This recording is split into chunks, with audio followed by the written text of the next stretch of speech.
मुंबईला येऊन तसे 2 दिवस झालेत. काल रात्री मी मस्त जेवणामध्ये तांदळाची भाकर आणि परसबीची छान अशी भाजी बनवली होती. अहोंना आवडते तशी हिरवी मिरची टाकून.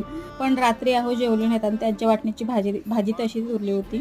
दुसऱ्या दिवशी दुपारच्या जेवणामध्ये मग मी तीच भाजी त्याच्यामध्ये पुन्हा एकदा थोडंसं तेल आणि जिरं मोहरी टाकून फोडणी दिली. थोडंसं लाल तिखट टाकलं आणि तांदूळ टाकले थोडेसे आणि 2 शिट्ट्या करून छान असा पुलावसारखा भात बनवला.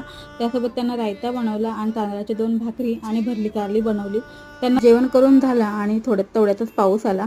अचानकच पाऊस आला. सकाळपासून खूप गरम होत होतं आणि पाऊस पडून गेल्यानंतर अजून जास्त गरम व्हायला लागलं. इथं बाल्कनीत झाडं बघा आमची किती छान राहिलेली आहेत, कारण आम्ही त्याला पाण्याची सोय करून जातो. आणि चिमण्यांसाठी इथं खूप बाजरी पण ठेवलेली आहे खायला. आज संकष्टी होती आणि मला लक्षात नव्हतं, कारण मी उपवास वगैरे काय धरत नाही. बाजूच्या ताईंनी मोदक बनवले होते. त्यांनी मोदक आणून दिले आणि त्यांनी गव्हाचे मोदक बनवले होते. खूप छान झाले होते. अहोंना अचानकच बोलले की 8 वर्ष झालं पिझ्झा खाल्ला नाही, आज मला पिझ्झा खायचा आहे आणि अहो पिझ्झासुद्धा घेऊन आले. खूप छान वाटलं.